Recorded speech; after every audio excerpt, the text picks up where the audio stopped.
Okay, thank you very much. I'm going to talk about the casting, production and reception of two recent films about Mary, Queen of Scots. I'm going to concentrate on the 1971 film directed by Charles Jarrott and the more recent 2018 film directed by Josie Rourke. The 1971 film was promoted through the casting of Vanessa Redgrave as Mary and Glenda Jackson as Elizabeth. And this film illustrates how a star's experience and qualities in a particular type of roles enables the film's producers to cast an actor to type in a role that they're known for playing. So Glenda Jackson had gained experience of playing Queen Elizabeth in the BBC's six-part drama Elizabeth R, also produced in 1971, and also in films such as Woman in Love in 1969 and Sunday Bloody Sunday in 1971 also. Redgrave came with art cinema credit accrued from the likes of the art film Blow Up of 1966 and the period film Camelot of 1967. And the effect of casting two English stars such as Redgrave and Jackson in the roles of Mary and Elizabeth resulted in the film gaining a status and being anticipated and appraised through the first performative meeting of these two star actors, as it were. And a trailer for the film declares how two of history's most powerful women are portrayed by two of the world's most exciting stars. Similarly, the promotional posters for the film declared, alongside juxtaposed images of the actors in their role, that Mary, Queen of Scots, ruled with the heart of a woman, and Elizabeth, Queen of England, reigned with the power of a man. And Jackson and Redgrave were rising young stars at this time, and they had established themselves through the theatre as well as through their roles in film. And the casting of Nigel Davenport as Bothwell, Timothy Dalton as Darnley, who were also at this time more established stage actors than they were film actors, underlines the theatrical underpinning of casting in this production and in the history of British cinema more generally. Now, the film divides its attention between the two protagonists and their political affairs until later on in the film, they have a secret face-to-face meeting.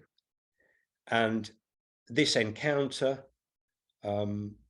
takes place in the bright and even daylight of a rural woodland setting close to the border, with both women accompanied by male members of their court.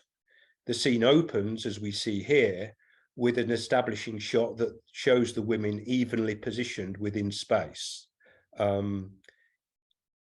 facing each other along the horizontal axis of the frame, forming a contrast with the vertical lines of the surrounding trees.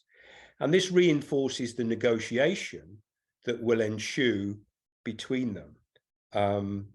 And this speculative departure from the historical record exploits the dramatic opportunity of a verbal conflict between the two star actors that the production has invested in. Mary's emotions and reaction to the injustice of Elizabeth's plotting enables Redgrave to give a performance which is in contrast to the more contained, assured, and calculating authority of Jackson's Elizabeth. Mary has been defined by successive histories as being too emotional, insufficiently strategic to stand up to Elizabeth. She was being judged by Jenny Wormwold as a tragic figure because she's one of those rare cases of someone who was born to supreme power, but who was wholly unable to cope with its responsibilities. Despite her castigation by certain historians like Wormwold, she's remained symbolic of Scotland's struggle for independence. And certainly the 1971 film precedes the 1979 referendum on Scottish devolution. And while this is a film about a key figure in Scottish history, it is seen as more of a British film than it is a particularly Scottish film. The later 2018 production, directed by Josie Rourke, who was artistic director of the Donmar Warehouse Theatre in London prior to the production of the film. And Rourke wanted to prioritise the telling of the Mary story from a female perspective, insisting that when you look at the history of period dramas, they have mainly been directed by men. And what she hoped that people got from her film is a new way of looking at both of these women, Mary and Elizabeth. Similarly, the producer Deborah Haywood stressed how important it was to impart what she describes as a feminist feeling of the story, pointing out that you don't see these epic rivalries between women on screen without the influence of men. So Rourke also made it clear to the producers that she wasn't prepared to direct an all-white period drama. So the diversity of casting that is evident in the film is important. So the presence of Saoirse Ronan as Mary from Ireland, Margot Robbie as Elizabeth from Australia, Adrian Lester as Lord Randolph, Gemma Chan as Bess of Hardwick, and Ismael Cruz Cordova as Rizzio underlines that priority to diversify the kinds of actors and faces that we see in films like these. And certainly the decision to cast a black actor as Lord Randolph and an Asian woman as Bess of Hardwick can be viewed as the film self-consciously differentiating itself from previous Mary films, but also prompting questions about representations of the diversity of Elizabethan society that subsequent films will also be expected to address as a result of the decisions taken by Rourke's film. The cinematic contrast between Mary and Elizabeth is achieved in a number of ways in this film. So Mary is shown as much closer to nature. She's shown moving through the Highland landscape. She's more youthful, more natural in appearance and bearing, and she's the antithesis of the more heavily made up, static, and internalized figure of Elizabeth, played by Margot Robbie. And the production dedicated considerable resources to the preparation of Margot Robbie's distinct makeup and hair in order to ensure that the story of Mary and the story of Elizabeth would be told visually, cinematically, through rigorous attention to makeup, hair, and costume. The makeup and hair designer Jenny Shercourt, nominated for an Oscar for previous work, describes the process as wanting to produce a visually authentic as well as a dramatic journey through the film for Margot Robbie's Elizabeth. And certainly the makeup for Margot Robbie would take up to 3 hours to prepare. So her iconic heavy white makeup, which Elizabeth was known for, was achieved using false skin, and she also had a dedicated team who would provide a thinning wig and produce the effects of smallpox and alopecia that affected and scarred the monarch when she was a young woman. So the film very deliberately visually exploits the dramatic contrast between the fair face and hair of Mary and Elizabeth, and this enabled the director to find in Elizabeth the vulnerability of the woman within the Queen. And the emphasis placed on Elizabeth's makeup and hair highlights the importance of the history of cosmetics to the face of Elizabeth. So the chemical composition of makeup in the 16th century included lead, mercury, and other dangerous substances, which Shirkle worked hard to find modern equivalents to by working with makeup chemists to provide a similar kind of look and substances for the film industry.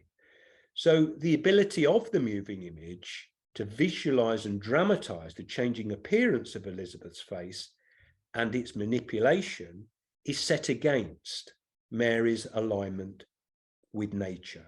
And this is a key aspect of this film and its cinematic appearance. The concentration on the changing face and hair of Elizabeth enables something of her inner life to be shown. This includes her insecurities over her appearance and her awareness of the consequences of maintaining her grip on power at the expense of Mary. So this is demonstrated during the meeting of the women that occurs near the end of the film, where Elizabeth determines Mary's fate. The dramatization of this meeting emphasizes Elizabeth's insecurities over her appearance and her reluctance to expose herself to the look of her younger rival, Mary. Now, in this scene, and I'm sorry I haven't got any clips to illustrate this, when Mary finally gets to see Elizabeth face to face on their own, in private, in seclusion, it's presented as a moment of exposure and insecurity for Elizabeth. She admits to Mary that she had her wig made because she wanted to present the best version of herself. She admits that she was jealous of Mary. And in contrast, the much less made up, the much less constructed look of Mary reinforces the differences between these two women, between these two monarchs. Elizabeth has revealed what remains of her hair, and she continues her self-exposure when she says to Mary, "Your beauty, your bravery, your motherhood, you seem to surpass me in every way. But now I see there is no cause for envy. Your gifts are your downfall." And Mary anticipates her future when she angrily warns Elizabeth, "Should you murder me, remember that you murder your sister and you murder your queen." And with that, Elizabeth leaves and orders Mary's imprisonment. The scene effectively determines Mary's fate, but it also represents and visualizes what I would call the dramatic defacement of Elizabeth. In this image, Elizabeth is restored to her public appearance as the monarch secure in her power. But what is distinct about this film is it reveals the psychological and physical consequences of her reign and the effect on Elizabeth of the physical and more youthful beauty of Mary. A little bit about the reception of the two films and the way that they tend to be spoken about when they're released. Both films include, very deliberately, scenes which depart from the historical record. So those sequences which show Mary and Elizabeth meeting represent the prioritization of the ability to exploit the dramatic and creative opportunity of showing these two women meeting each other over absolute fidelity to the historical record. So whilst film productions like these go to great lengths to establish period authenticity, they also reserve the right to depart from the historical record as well.